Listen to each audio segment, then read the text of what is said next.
Malam itu angin berembus lembut di desa kecil tempat Denny dan Neni tinggal. Cahaya lampu jalan yang temaram membuat suasana terasa lebih syahdu. Denny, pria sederhana yang sehari-hari bekerja sebagai tukang kayu, baru saja selesai menutup tempat kerja kecil di samping rumahnya. Ia melihat ke arah rumah Neni, tunangannya, yang berjarak hanya beberapa rumah dari tempatnya berdiri. Hatinya hangat setiap kali mengingat bahwa sebentar lagi mereka akan menikah. Neni adalah gadis lembut dan penyayang. Wajahnya selalu dihiasi senyum hangat yang membuat siapapun nyaman di dekatnya. Sejak kecil, mereka berteman baik, lalu tumbuh bersama hingga akhirnya saling jatuh cinta. Semua orang di desa tahu bahwa mereka adalah pasangan yang serasi. Namun kebahagiaan itu mulai goyah sejak kembalinya Yuda. Yuda adalah sahabat lama Denny yang sudah bertahun-tahun merantau ke kota. Ia pergi meninggalkan desa dengan impian besar, tetapi kini ia kembali dengan aura yang berbeda. Lebih percaya diri, lebih mapan, dan lebih ambisius. Denny tentu saja senang melihat sahabatnya lagi. Mereka berbincang lama, mengenang masa kecil mereka yang penuh petualangan. Tapi ada sesuatu yang mengganjal. Saat pertemuan itu, Yuda menatap Neni dengan cara yang membuat Denny tidak nyaman.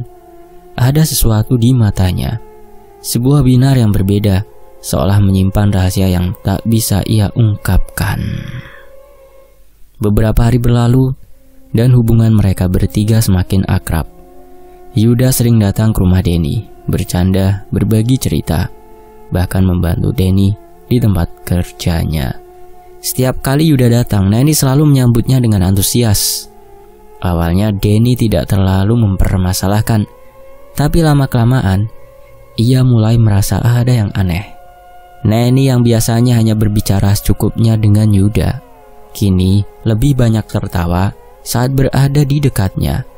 Bahkan dalam beberapa kesempatan, Denny mendapati tunangannya itu lebih sering melirik Yuda dibanding dirinya. Awalnya Denny mengabaikan semua itu, menganggapnya hanya kekhawatiran yang berlebihan. Namun, semakin hari, rasa itu semakin kuat.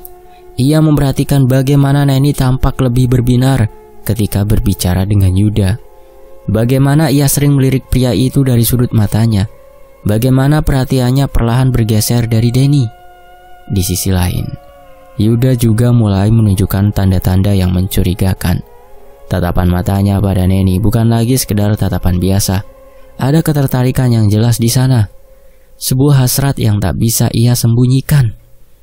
Denny mencoba mengabaikan perasaan itu. Mencoba percaya bahwa semua ini hanya permainan pikirannya saja. Tapi semuanya berubah ketika suatu sore ia melihat sesuatu yang menghantam hatinya. Hari itu ia pulang lebih awal dari tempat kerja. Saat berjalan menuju rumah Neni, ia melihat Neni dan Yuda duduk di teras rumah. Mereka tertawa bersama, berbicara dengan santai, seolah hanya mereka berdua di dunia ini. Yang lebih menyakitkan, Denny melihat bagaimana Neni menatap Yuda dengan tatapan yang dulu hanya ia berikan padanya. Sejak saat itu, benih keraguan mulai tumbuh di hati Denny. Ia tahu ada sesuatu yang salah dan yang lebih menakutkan. Ia merasa Yuda juga menyadari perubahan itu dan ia menikmatinya. Yuda semakin tergila-gila pada Neni. Ia meyakini bahwa Neni sebenarnya lebih pantas bersamanya, bukan dengan Denny yang hanya seorang tukang kayu biasa. Ia tahu bahwa ia tidak akan menyerah begitu saja. Denny merasa ada sesuatu yang mengancam hubungannya, tapi ia belum tahu ancaman itu bukan hanya dari Yuda, melainkan dari sesuatu yang jauh lebih gelap. Hari berlalu, Denny mulai merasakan ada yang berbeda dari Neni. Gadis yang biasanya ceria dan penuh perhatian, kini pun sering melamun, seakan pikirannya melayang entah kemana. Tatapannya yang dulu selalu lembut dan penuh kasih, kini terasa kosong. Bahkan saat Denny berbicara, Neni lebih sering menghindari kontak mata. Awalnya, Denny mencoba berpikir positif. Mungkin Neni hanya lelah atau sedang banyak pikiran menjelang pernikahan mereka. Namun semakin hari, perubahan itu semakin nyata. Di sisi lain, Yuda semakin lihai memainkan perannya. Ia dengan sengaja menciptakan situasi yang membuat Neni dan dirinya lebih sering menghabiskan waktu bersama. Kadang-kadang, saat Denny sibuk di tempat kerja, Yuda tiba-tiba muncul di rumah Neni dengan alasan sekedar singgah. Ia membawa cerita-cerita menarik dari kota, membuat Neni terhibur dan tertawa. Ketika Denny datang, suasana berubah. Neni mendadak lebih pendiam, seolah kehadiran Denny justru mengganggu. "Kenapa sekarang kamu sering menghindar?" tanya Denny suatu malam saat mengantar Neni pulang dari rumah orang tuanya. Neni hanya tersenyum tipis. "Enggak kok, aku cuma lagi banyak pikiran." "Tentang apa? Kita bisa bicarakan semuanya kan?" Neni menunduk, memainkan ujung kain bajunya. Aku cuma merasa kadang kamu terlalu ngekang." Perkataan itu seperti pisau yang menghujam hati Denny. Seumur hidupnya ia tidak pernah merasa mengekang Neni, posesif atau apalah itu. Jikapun ia sering bertanya atau memperhatikan, itu semata-mata karena ia peduli. "Neni, aku cuma takut kehilangan kamu," ujar Denny pelan. Neni terdiam lalu menghela nafas. Aku butuh waktu, Den. Aku gak mau kita ribut terus gara-gara hal kayak gini."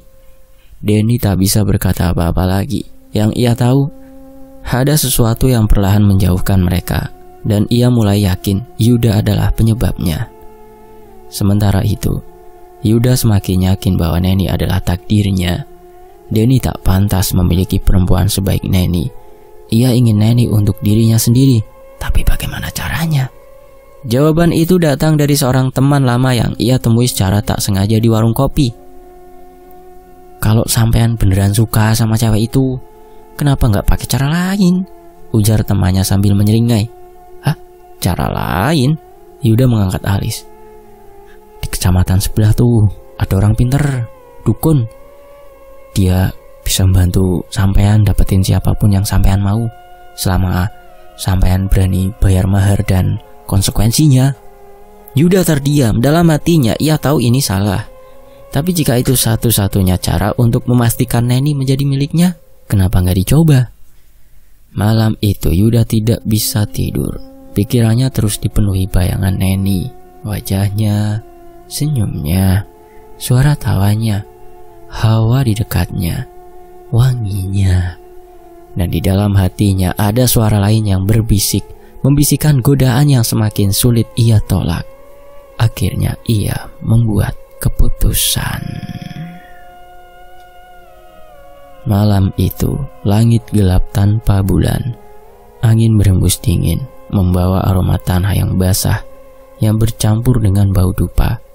Di tengah kesunyian desa, Yuda berdiri di depan sebuah rumah tua di ujung kampung, jauh dari rumah-rumah penduduk lainnya. Rumah itu milik Mbah Wiryo, seorang dukun tua yang terkenal dengan keahliannya dalam ilmu pengasihan. Yuda menelan ludah. Hatinya berdebar kencang antara ketakutan dan tekad yang membara. Ia mengetuk pintu 3 kali. "Masuk!" Suara serak dan berat itu menyambutnya. Dengan ragu, Yuda mendorong pintu kayu tua yang berderit keras. Di dalam, ruangan itu remang-remang, hanya diterangi cahaya lampu minyak. Asap kemenyan mengepul, memenuhi udara dengan bau menyengat. Di sudut ruangan, tampak seorang lelaki tua duduk bersila di atas tikar anyaman. Matanya tajam, menembus kegelapan, seolah bisa membaca isi hati Yuda. "Apa yang kau inginkan?" Suara Mbah Wiryo terdengar berat dan dalam, seperti menggema di dinding bambu rumahnya. Yuda menelan ludah, lalu berkata dengan suara bergetar, Mbah, saya ingin membuat seseorang jatuh cinta pada saya." Mbah Wiryo tersenyum tipis, memperlihatkan gigi-giginya yang menghitam. "Jambi-jambi pengasihan ya." Yuda mengangguk. "Siapa perempuan itu namanya?" "Neni." Mbah Wiryo memejamkan mata sejenak, lalu menghirup kemenyan dalam-dalam. Setelah beberapa detik, ia membuka matanya kembali, menatap Yuda dengan tajam. "Perempuan itu sudah memiliki tunangan. Kau ingin merebutnya?" Yuda diam tidak menjawab. Mbah Wiryo tertawa pelan, lalu berujar, "Tidak bisa diubah, nak. Susah. Tapi setiap perubahan ada harganya. Apapun itu, saya siap menerima dan siap membayar, kata Yuda cepat tanpa berpikir panjang. Mbah Wiryo mengangguk. Baiklah, kau harus membawakan sesuatu yang berasal dari perempuan itu.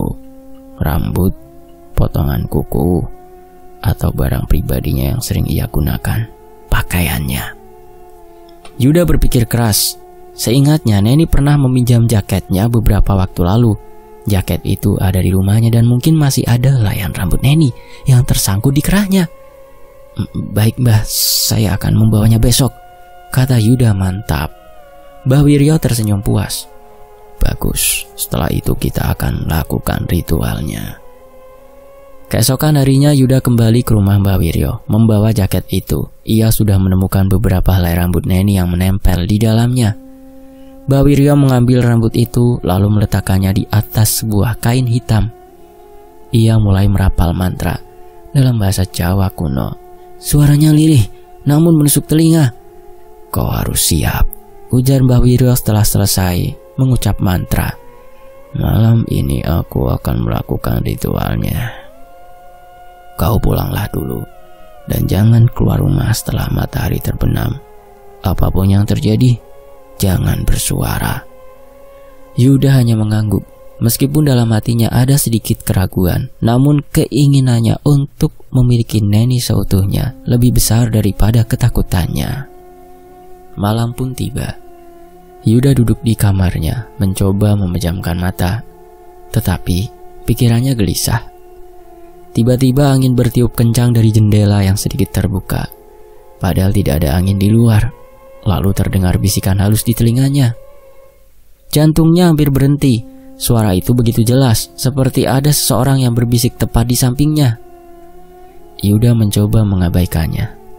Tapi rasa dingin menjalari tengkuknya. Ia menoleh perlahan ke arah jendela dan bayangan hitam berdiri di sana. Sosok itu tinggi, dengan mata merah menyala. Bentuknya tubuhnya samar, seperti asap yang mengambang di udara. Yuda ingin berteriak, tapi kata-kata Mbah Wiryo terngiang di kepalanya. Jangan bersuara. Ia memejamkan mata erat-erat, tubuhnya gemetar. Sementara itu di rumahnya, Neni yang sedang tertidur gelisah tiba-tiba terbangun dengan nafas tersengal.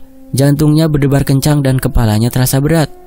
Ada suara yang terus memanggil namanya dalam mimpinya. Neni, datanglah padaku sayang. Sejak malam itu sesuatu dalam diri Neni mulai berubah. Pagi itu, Neni duduk termenung di teras rumahnya. Teh di tangannya sudah dingin, tak tersentuh sejak tadi. Tatapannya kosong menatap halaman rumah yang sepi.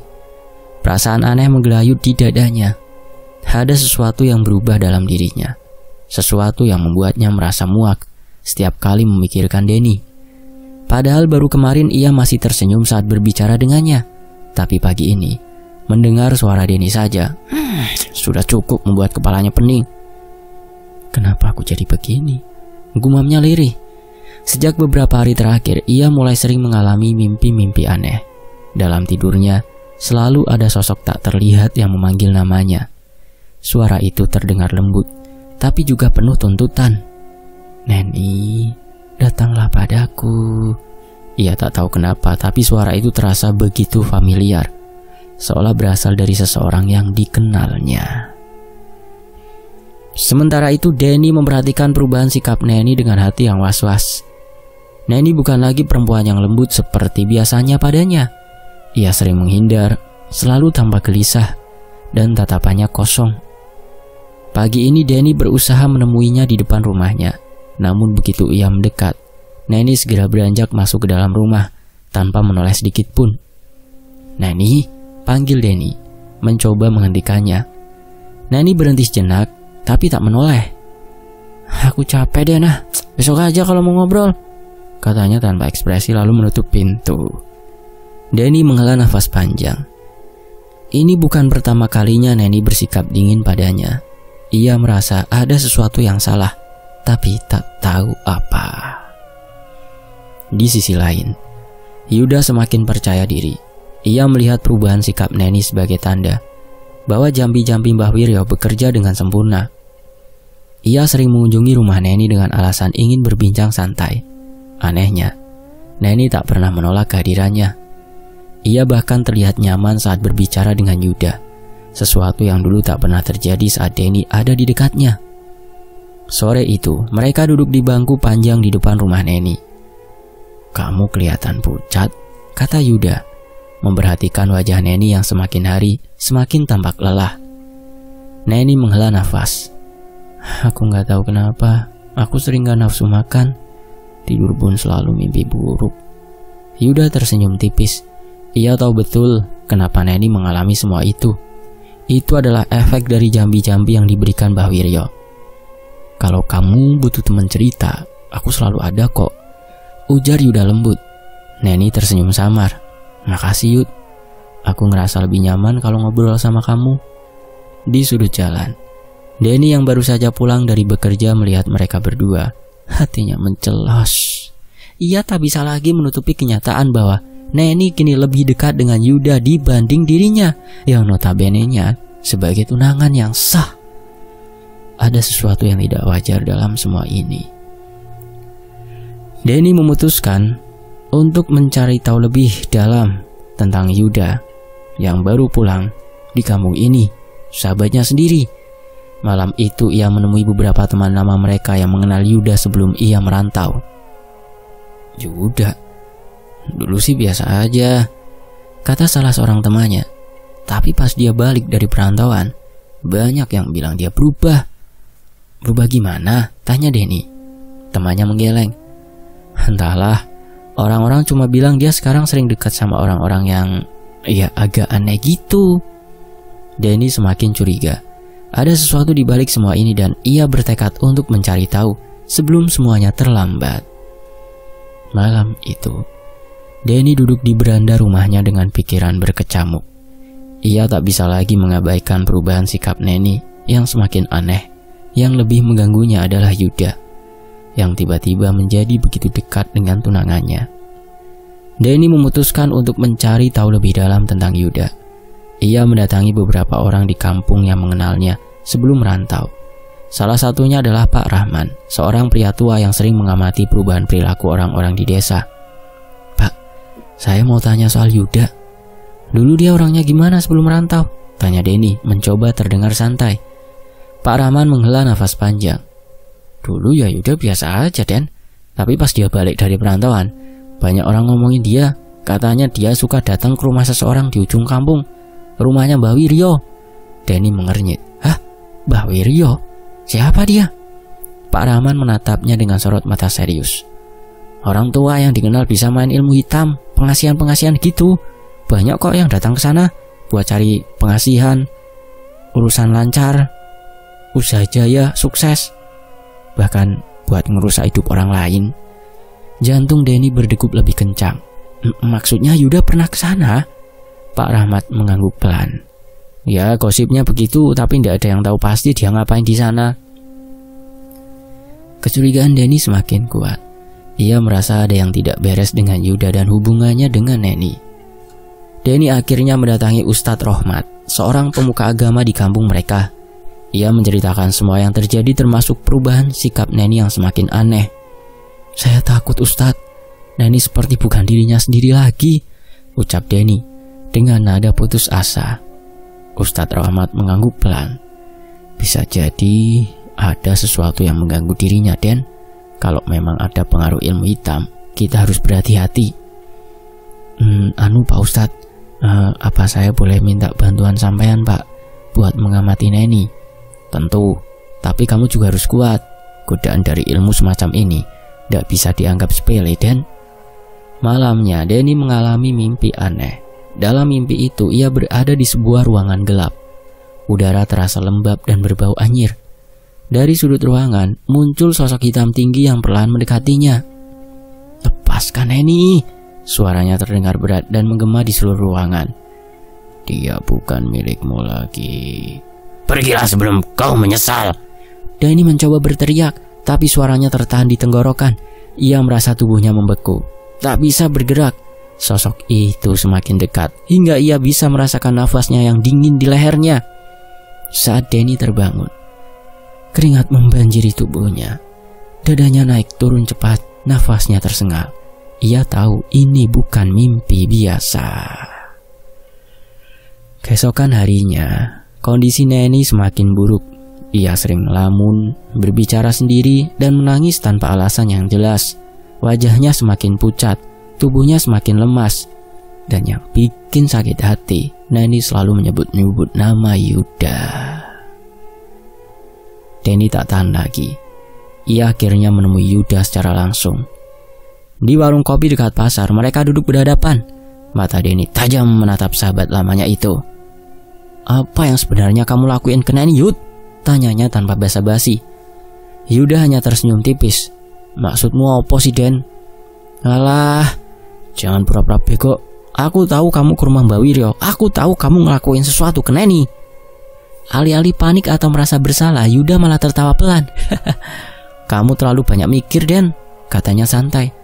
"Lah kalau Neni berubah, mungkin karena dia sadar siapa yang lebih pantas buat dia." Denny mengepalkan tangannya. Ada sesuatu dalam tatapan Yuda yang membuatnya merinding. Ia merasa sahabat lamanya itu bukan lagi manusia biasa. Di sisi lain, malam itu Neni terbangun dengan keringat dingin membasahi tubuhnya. Matanya membelalak menatap sudut kamar, di mana sosok hitam tinggi berdiri diam mengawasinya. Dada Neni berdegup kencang. Ia ingin berteriak, tapi suara seakan tertahan di tenggorokan. Sosok itu bergerak perlahan, semakin dekat, lalu terdengar bisikan lembut namun menusuk telinga. "Pergilah ke Yuda sekarang, dia sudah menunggumu." Neni menutup telinganya, mencoba mengabaikan suara itu. Namun semakin ia menolak, semakin keras bisikan itu terdengar. Tubuhnya bergetar, pikirannya kacau. Sejak ritual Yuda dilakukan, ini bukan pertama kalinya ia melihat bayangan gelap di kamarnya dan menyuruhnya untuk menemui Yuda. Namun kali ini suara itu lebih nyata, lebih mendesak. Di tempat lain, Yuda sendiri mulai merasakan sesuatu yang janggal. Ia juga sering terbangun di tengah malam, mendengar suara-suara berbisik dari sudut kamarnya. Setiap kali ia menoleh, tidak ada siapapun. Namun, perasaan diawasi terus menghantuinya. Kadang-kadang bayangan hitam muncul di cermin kamar mandi, tersenyum padanya. Mimpi buruk menjadi bagian dari malam-malamnya. Dalam tidurnya, ia selalu melihat sosok tinggi dengan mata merah menyala, menatapnya tajam. Sosok itu tidak pernah berbicara, hanya berdiri di kejauhan, tapi auranya begitu menakutkan. Awalnya Yuda mencoba mengabaikannya, tapi semakin lama rasa takut mulai merayapi pikirannya. Sementara itu Denny semakin yakin bahwa ada sesuatu yang tidak beres dengan Neni. Perubahan sikapnya yang drastis, sering melamun, kehilangan nafsu makan, bahkan sering berbicara sendiri. Semuanya terasa tidak wajar. Denny memutuskan untuk membawa Neni ke seorang pintar yang dikenal di kampung mereka. Seorang lelaki tua bernama Ki Suryo. Namun ketika ia menyampaikan niatnya, Neni langsung menolak, berontak dengan sikap yang tak biasa. "Aku gak mau ke sana," teriaknya dengan mata yang terlihat penuh kebencian. "Aku hanya ingin ke rumah Yuda." "Neni, ini buat kebaikan kamu," bujuk Denny. Neni menatapnya tajam, lalu tiba-tiba mencakar lengannya dengan kasar. "Aku gak butuh bantuan, biarkan aku sendiri. Aku mau Yuda, aku mau Yuda." Denny terkejut. Ini bukan Neni yang ia kenal. Matanya yang dulu lembut kini terlihat kosong dan penuh kemarahan. Malamnya Neni mengalami kejadian aneh. Dalam tidurnya ia mengigau dengan suara yang bukan miliknya. Suara berat, serak dan penuh amarah. "Dia milikku, jangan ganggu dia." Tubuhnya menggeliat gelisah. Sesekali tertawa kecil dengan nada yang menyeramkan. Bapaknya yang tidur di kamar sebelah langsung terbangun saat mendengar suara itu. Ia buru-buru masuk ke kamar anaknya dan melihatnya berbaring dengan mata tertutup, tapi mulutnya terus berbicara sendiri. Ketika bapaknya mencoba menyentuhnya, Neni tiba-tiba membuka mata dan menatapnya dengan tajam. "Apa yang kamu mau, ah?" Suaranya terdengar berbeda, lebih dalam, lebih dingin. Bapaknya merinding. Ini bukan suara Neni. Dengan tubuh gemetar, ia mundur perlahan, mencoba mengumpulkan keberanian. Tapi tiba-tiba, lampu kamar berkedip-kedip sebelum akhirnya padam total. Dari kegelapan terdengar suara tertawa pelan, menyeramkan. Di tempat lain, Yuda mulai merasakan ketakutan yang semakin nyata. Saat tengah malam, ia mendengar suara ketukan di pintu rumahnya. Suara itu pelan, tapi terdengar begitu jelas di keheningan malam. Yuda melirik jam di ponselnya. Pukul 2.13 pagi. Siapa yang datang sepagi ini? Dengan hati-hati, ia melangkah menuju pintu. Namun saat ia membuka sedikit celah, Neni dengan kaki tanpa sandal datang ke rumah Yuda. Hah, Neni, ini udah malam banget. Gimana kata warga nanti? Kamu pulang dulu ya, aku anterin pulang. Aku tidak mau, aku ingin tidur bersamamu Yuda. Ayo cepat ya nih, aku antar dulu ya. Ayo Neni. Yuda panik. Walaupun hatinya ingin memilikinya, tapi tidak dengan cara seperti ini. Dia harus menikahinya. Kalau seperti ini ketahuan warga, bisa habis dia. Yuda pun mengantar Neni pulang dengan cara bersembunyi-sembunyi hingga sampailah di rumahnya. Neni, kau di kamar dulu ya. Besok nanti pasti aku kesini lagi. Neni pun dengan wajah polosnya berkata, iya, aku tunggu kamu. Kalau kamu tidak datang, aku yang akan ke rumahmu.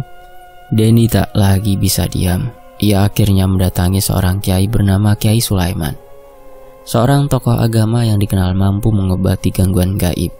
Kiai, saya mohon bantuannya. Tunangan saya seperti bukan dirinya lagi, ucap Denny dengan suara penuh harap. Kiai Sulaiman menghela nafas panjang. Insya Allah nak, kita harus segera melakukan ruqyah sebelum semuanya terlambat. Malam itu ruqyah pun dilakukan. Denny bersama beberapa santri mengelilingi Neni yang duduk di lantai dengan tatapan kosong. Saat Kiai Sulaiman mulai melantunkan ayat suci, reaksi Neni langsung terjadi. Tubuhnya mulai gemetar, nafasnya memburuh. Ia menutup telinganya, berusaha menghindari suara lantunan ayat yang menggema di ruangan. Namun semakin lama, ia mulai berontak. Tidak, hentikan. Suara itu bukan suara Neni. Tubuhnya menggeliat. Matanya berputar ke atas, hingga hanya tampak bagian putihnya. Ia menggeram marah, lalu menjerit seolah ada sesuatu yang terbakar di dalam tubuhnya. Keluar wahai makhluk yang mengganggunya. Kau tak berhak atas tubuh ini, seru Kiai Sulaiman. Neni menjerit lebih keras. Lalu, dari mulutnya keluar suara tawa melengking yang mengerikan. Dia sudah milik kami. Para santri yang ikut dalam ruqyah mulai merasakan hawa dingin yang menusuk tulang. Namun Kiai Sulaiman tak menyerah. Ia terus membaca ayat-ayat suci dengan suara tegas. Tiba-tiba, Neni memuntahkan cairan hitam pekat dari mulutnya. Bau amis dan busuk segera memenuhi ruangan. Lalu tubuhnya terkulai lemas. Denny segera mendekati Neni, menggenggam tangannya dengan cemas. Neni, kamu dengar aku? Neni mengerjapkan mata perlahan. Tatapannya yang tadinya kosong kini kembali seperti manusia biasa. Namun belum sempat Denny merasa lega, Neni kembali merintih kesakitan. Ada sesuatu yang masih mengikatnya. Sementara itu, Yuda merasa semakin terpojok. Peletnya berhasil, namun bisikan-bisikan di telinganya semakin menuntut. Bayangan hitam yang mengikuti dirinya semakin nyata. Tak ada pilihan lain, ia kembali menemui Mbah Wiryo. Namun saat ia tiba di gubuk tua itu, wajah Mbah Wiryo terlihat berbeda. Wajahnya lebih pucat, kerutannya lebih dalam, dan sorot matanya tampak penuh ketakutan. Kau datang lagi. Suara Mbah Wiryo terdengar lebih parau dari biasanya. Mbah, saya butuh bantuan, Mbah. Kenapa semua ini malah jadi kacau? Yuda hampir berteriak. Mbah Wiryo menatapnya tajam. Ya seperti itulah pelet bekerja. Suaranya terdengar seperti bisikan yang dingin. Apa maksudnya, Mbah? Saya hanya ingin Neni tetap bersama saya. Mbah Wiryo menyeringai. Kau kira semua ini bisa kau kendalikan? Kau kira makhluk-makhluk yang membantumu akan diam saja setelah kau mendapatkan keinginanmu? Yuda menelan ludah. Kau telah berjanji dan mereka datang untuk menagih janjimu. Tiba-tiba angin kencang berembus masuk ke dalam gubuk. Lampu minyak yang menerangi ruangan mulai berkedip-kedip. Lalu terdengar suara tawa pelan bergema dari sudut ruangan. Yuda membalikkan badan dengan nafas memburu. Bayangan tinggi itu sudah berdiri di sana, dan kali ini ia tidak hanya diam mengawasi, ia melangkah mendekat. Denny berlari ke rumah, pulang. Dan puncaknya, seorang tetangga menemukan Yuda di depan rumah dalam kondisi mengenaskan. Ia duduk di tanah dengan tubuh gemetar, matanya liar berkaca-kaca. Tangannya mencengkram rambut kepalanya, sementara mulutnya terus meracau. Mereka datang untuk membawaku. Mereka ada di mana-mana. Tolong. Beberapa tetangga mencoba menenangkannya, tetapi Yuda menjerit ketakutan, seperti melihat sesuatu yang tidak bisa dilihat oleh orang lain. Aku tidak mau ke sana. Aku tidak mau mati. Tolong, jangan ambil aku. Suaranya menggema di tengah malam, membuat bulu kuduk semua orang yang menyaksikan berdiri. Sementara itu, sebuah kabar menggembarkan desa. Mbah Wiryo, dukun yang selama ini membantu Yuda, tiba-tiba menghilang. Orang-orang yang datang ke gubuknya hanya menemukan ruangan kosong, seolah ia pergi tanpa meninggalkan jejak. Namun di atas meja kayu di dalam gubuk, ada secari kertas dengan tulisan tangan yang bergetar. Perjanjian dengan dunia gaib tak bisa dibatalkan begitu saja. Jika kau berani bermain dengan mereka, bersiaplah menerima resikonya. Tak ada yang tahu kemana Mbah Wiryo pergi. Namun satu hal yang pasti, bayangan kematian masih mengintai. Yuda kini hanyalah bayangan dari dirinya yang dulu. Ia hanya bisa duduk di pojokan kamarnya, berbicara sendiri dengan tatapan kosong. Kadang tertawa kecil, kadang menangis terseduh-seduh, kadang tubuhnya berguncang, seolah sedang berdebat dengan sesuatu yang tak terlihat. Aku tidak mau, jangan paksa aku. Aku sudah memberimu segalanya, jangan ambil nyawaku. Ibunya menangis setiap hari, melihat anaknya semakin kehilangan kewarasan. Hingga suatu malam, Yuda tiba-tiba mengamuk, mencakar wajahnya sendiri, bahkan mencoba menggigit jari-jarinya. Orang-orang yang mendengar keributan itu bergegas membantu. Butuh 4 orang pria dewasa untuk menahan tubuh Yuda yang meronta-ronta seperti orang kerasukan. Aku tidak mau mati, tolong. Setelah kejadian itu, keluarganya tak punya pilihan lain. Mereka membawa Yuda ke rumah sakit jiwa. Saat dibawa pergi, Yuda masih terus berbisik dengan suara lirih, seakan berbicara dengan seseorang yang tidak bisa dilihat orang lain. Aku sudah memberimu segalanya, kenapa kau masih menginginkanku? Sementara itu, Denny dan Neni mencoba memperbaiki hubungan mereka. Meskipun bayang-bayang kejadian mengerikan itu masih menghantui, Denny tetap berusaha berada di sisi Neni. Namun ketakutan masih menyelimuti gadis itu. Setiap malam ia terbangun dengan keringat dingin, seolah masih merasakan kekuatan tak kasat mata yang pernah mengikatnya. Puncaknya, seorang warga menemukan sesuatu yang mengerikan di belakang rumah Yuda. Di antara semak-semak, tersembunyi benda-benda ritual, kemenyan yang sudah mengering, beberapa potongan kain putih, dan sebuah boneka kecil yang sudah menghitam. Boneka itu memiliki wajah yang samar-samar menyerupai Neni.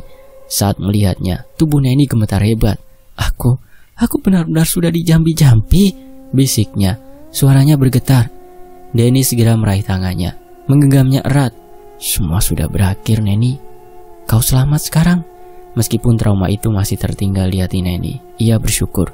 Bersyukur karena telah kembali ke Denny. Bersyukur karena masih diberi kesempatan untuk hidup. Dan ia memutuskan untuk segera menikah. Keputusan telah dibuat, Denny dan Neni menikah. Mereka tak ingin lagi tinggal di kampung. Terlalu banyak kenangan buruk, terlalu banyak luka yang tak bisa mereka sembuhkan jika terus bertahan di sana. Mereka mengemasi barang-barang mereka, berpamitan pada keluarga, lalu meninggalkan kampung yang telah menjadi saksi teror yang mereka alami. Di sisi lain, Yuda tetap berada di rumah sakit jiwa. Ia tak lagi mengenal siapapun. Setiap hari ia hanya menatap kosong ke dinding, sesekali menggumamkan kata-kata tak jelas. Selesai. Demikianlah sebuah kisah, semoga terhibur dan bisa mengambil hikmah. Sampai jumpa di kisah lainnya, hanya di Tony FS. Wassalamualaikum.